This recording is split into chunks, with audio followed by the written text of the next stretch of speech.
प्रकृण्वस्त्रं मनः सम्यक वै मम। हे ऋषियों, भगवान महेश्वर अपनी महेश्वरी से एक समय बोले हैं कि देवी, एक समय की बात, मैं एक समय दिव्य वर्ष सहस्राणी मतलब 10,000 वर्ष तक हे देवी में समाधि में चले गए।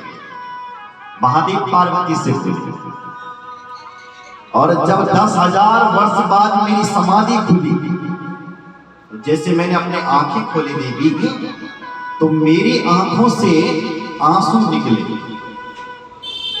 और जब वो आंसुओं की बूंद धरती पर गिरी, तो वहीं से रुद्राक्ष का पेड़ उत्पन्न हो गया, और उसी से रुद्राक्ष पैदा हुआ।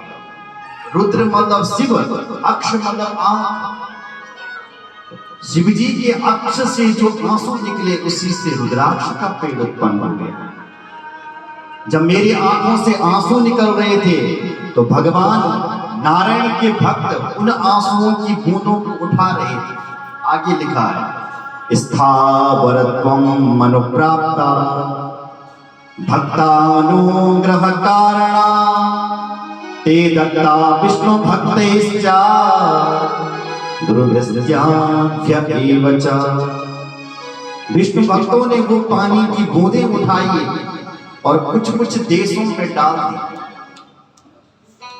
कहां कहां वो पानी की बूंदें डाली, तो लिखा है आगे, भूमौ गौड़ा भवांश्चकी रुद्रान् शिववल्लभान् मथुरायाम अयोध्यायाम लंकायाम मलये तथा। भूमौ गौदेशा, बंगाल में, मथुरा में, अयोध्या में, लंका में, मलयाचल पर्वत, काशी और हरिद्वार, इन जगहों पर रुद्राक्ष होता है। मतलब रुद्राक्ष के पेड़ होते हैं। बंगाल में, मथुरा में, अयोध्या में, लंका, मलयाचल पर्वत, काशी, हरिद्वार। हे ऋषियों, 4 प्रकार के रुद्राक्ष होते हैं। श्वेत रुद्राक्ष, रक्त रुद्राक्ष, पीत रुद्राक्ष और कृष्ण रुद्राक्ष। जो रुद्राक्ष सफेद सफेद होता है वो ब्राह्मण है। जो रक्त है, थोड़ा थोड़ा लाल दिखता है, वो क्षत्रिय है। जो पीत है वो वैश्य है, और जो कृष्ण वर्ण का रुद्राक्ष होता है शूद्र रुद्राक्ष। जय श्री। इस प्रकार से 4 इनका वर्णन होता है। श्रेष्ठ कौन सा रुद्राक्ष होता है? सूत जी बोल पड़े, हे ऋषियों, जिस रुद्राक्ष में छिद्र ना हो।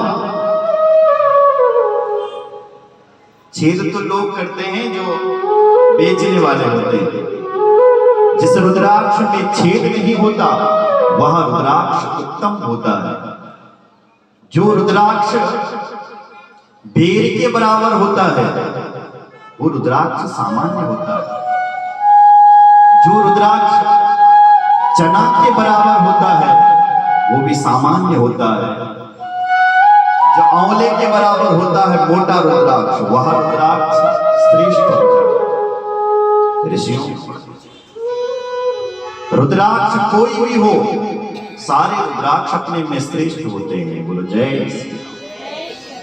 तथापि फलदं लोके सुख सौभाग्यवर्धनम्। जो व्यक्ति अपने गले में रुद्राक्ष पहनता है, सुख सौभाग्यवर्धनम्, वो व्यक्ति सुख और सौभाग्य को प्राप्त कर लेता है। सौभाग्य नाम लिख दिया। सौभाग्य में मेरी मां सब कुछ आता है।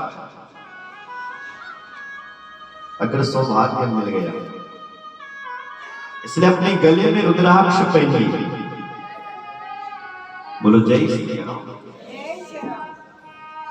जो अपने गले में रुद्राक्ष पहने, उसको कुछ चीजों का पालन करना चाहिए। कुछ चीजें उसे नहीं खानी चाहिए। कौन कौन सी चीजें आगे लिखा है? मध्यम मांसम तुलसुनम पलाणम शुक्र में बचा शेषास्मांतम विडवरा भक्षणे वर्जयेत तथा। मांसम, मांस नहीं खाना चाहिए उसे, मदिरा नहीं पीनी चाहिए उसे, हो सके तो लहसुन भी नहीं खाना चाहिए उसे, लहसुनम पलांडुम प्याज नहीं खाना चाहिए। ये कुछ चीजों का है जो रुद्राक्ष अपने गले में पहनता है, उसे इन चीजों का पालन करना चाहिए। तो जय श्री राम। इतने लोग यहां ऐसे बैठे जो मांस नहीं खाते, हाथ खड़े करो। वाह, तालियां बजाओ ना।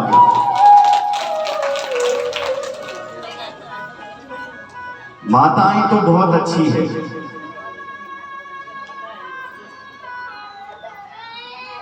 लेकिन भाई लोग बिगड़िया। बोलो जय श्री राम। भक्त को चाहिए कि उसको मांस ना खाएं। आजकल तो लोग बेटी का ब्याह कर रहे हैं और वहां मदिरा बन रहा है। हमारी माताएं गा रही है ढोल को बजे देना होया खुदी का वरी तक वारू नहीं पहनने मदिरा पहन लगे। मदिरा यख तुम खुद गणेश कहने लगे वो तक मदिरा बैठे। शादी विवाह में ये मदिरा बिल्कुल बंद होनी चाहिए। बोलो जय श्री राम। आपके घर घर से ये मांस बंद होना चाहिए।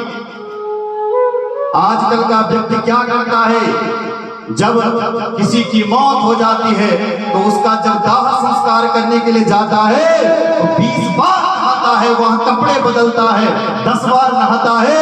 और जब अपने घर में मांस पकाता है, इस मनुष्य से पूछ लिया जाए कौन नहीं नहाता? जब तो किसी पवित्र व्यक्ति की अंत्येष्टि करके आता है तब नहाता है, कपड़े बदलता है। पर जब वो अपनी पवित्र रसोई घर में जब मांस पका रहा है तब तो क्यों नहीं नहा रहा? बना रहा है अपने किचन में। सोचो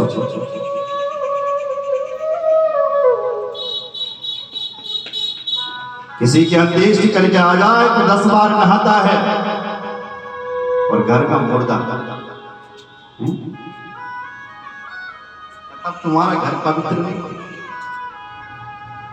हमारी माताएं खोरिका गणेश गान लगी, गनाओं तक गणेश, जब मांस पकड़ लगी पवित्र शादी ब्याह में तक गणेश बुलाना और वल लगी गणेश बिल्कुल नहीं।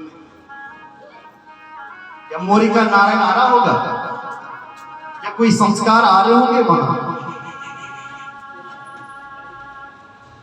इसलिए शादी विवाह में ये बिल्कुल बंद होना चाहिए। आजकल तो हमारे अब तो शायद बंद हो गई, पर हमारे कुछ भक्तजन ऐसे हुए जिन्होंने ये प्रतिबंध लगाया। लोगों ने देवी देवताओं को भी बदनाम करना शुरू कर दिया था पुराने जमाने में। नरसिंह मांगने लगे, भैरव मांगने लगे, बाबा काटा। कौन से शास्त्र में लिखा है कि तुम्हारा भगवान तब प्रसन्न होगा जब तुम बलि दोगे? बताओ। और जो भगवान किसी का खून पी करके प्रसन्न होता हो वो भगवान नहीं हो सकता। देखो ये झूठी परंपरा है कि किसी देवता को तुम बकरा चढ़ाओगे, बलि दोगे। ये अज्ञानी लोगों ने ये परंपरा चलाई। मेरी बात को ध्यान से सुनना। मूर्ख लोगों ने और तांत्रिक लोगों ने, कुछ तांत्रिक लोग अपनी तंत्र विद्या को सिद्ध करने के लिए, वहां लिखा है कि वहां खून चढ़ाया जाता है। अगर कोई तांत्रिक है ना, मेरी बात को ध्यान से सुनो, और उसको अपनी तंत्र विद्या को सिद्ध करना है तो वहां खून चढ़ाया जाता है। तो वहां बकरे का खून नहीं लिखा, अपना अंगूठा काट और तब तू खून चढ़ा, तब अपने भगवान को, अपने देवता को सिद्ध कर।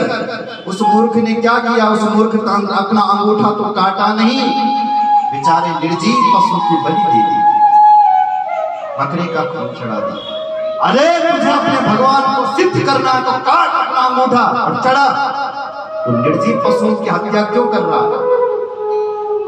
तो ये भैरव नरसिंह को जो बकरा चढ़ाना ये बिल्कुल बंद होना चाहिए। तो हो भी गया, कहीं हमारे भक्त लोग पैदा हो गए कुछ जिन्होंने ये प्रतिबंध लगाया और ये बिल्कुल बंद करवाया। और जय श्री राम। आज भी कहीं कहीं पर चल रहा हो तो ये बंद होना चाहिए। भगवान कहते हैं जो गलत परंपरा चल रही है ये बंद होनी चाहिए। ब्रजवासी सबसे पहले इंद्र की पूजा करते थे। भगवान ने कहा गलत, इंद्र की पूजा को छोड़ो और मेरे गोवर्धन नाथ की पूजा को करो। ये जो गलत परंपरा चल रही है इसको बंद करो और मेरे गोवर्धन नाथ की पूजा करो। उसी प्रकार हमारे गढ़वाल में जो बकरा करते थे भैरव नरसिंह, इन तांत्रिक लोगों ने कह दिया कि भैरव तब प्रसन्न वालो जब तुम बकरा काट डाला। अब तांत्रिक नहीं रहे, उस समय कथाएं नहीं होती थी, उस समय इतनी कथाएं नहीं होती, आज तो कथाएं हो रही है। उस समय लोग शास्त्रों को नहीं जानते थे, पुराणों को नहीं जानते थे, अज्ञानी थे। अब तो तुम ज्ञानी बन गए, अब तो तुमने कथा सुनी। और अब भी यदि हिंसा होती रहे तो हमसे बड़ा अज्ञानी कोई नहीं। इसलिए बिल्कुल हिंसा बंद होनी चाहिए। परोक्षवादो वेदो हम बालानाम अनुशासनम। वेद भगवान परोक्षवादी, वेद भगवान तो कह रहे हैं कि आपके पैर से जो चींटी मर रही उसको भी मत मारो। अरे जो चींटी मारने के लिए मना कर रही वेद पुराण, वो क्यों कहेगा कि तू किसी पशु का बलिदान दे? सोचो जरा, खोपड़ी फुटा।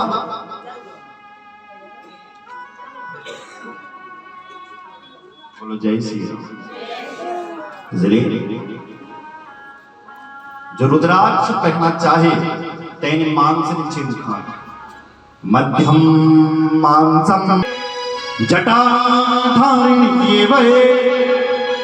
ये रुद्राक्ष धरास्ते वे यमलोकम प्रणसन्ति ना। जो व्यक्ति अपने गले में रुद्राक्ष धारण करता है ऐसा व्यक्ति यमलोक को नहीं जाता है, यमराज के यहाँ नहीं जाता है। मेरी बात, जो अपना माथा पर त्रिपुंड धारण कर दे वो भी यमराज के घर पर नहीं ना। सोचो जरा कि मैंने भगवान के नाम की माला धारण कर रखी है। भगवान की माला धारण करके भक्त का पता चलता है। एक कन्या का पता कब चलता है किसका ब्याह हो रखा है? कब? जब वो अपनी मांग भरती है, जब वो अपने गले में अपने पति के नाम का मंगलसूत्र धारण करती है, उसका पता चलता है यमेव स प्रणते, इसका ब्याह हो रखा है। उसी प्रकार यमराज को कैसे पता चलेगा कि तुम किसी भगवान की हो रखे? जब आप अपने गले में रुद्राक्ष की माला धारण करोगे, शंकर जी के भक्त हो तो रुद्राक्ष धारण करो, कृष्ण के भक्त हो तो गले में तुलसी धारण करो, तब तुम उस भगवान के हो जाओ। तस्मात् दीकीन मनसा भगवान शाश्वतम पति। भगवान हमारा पति है।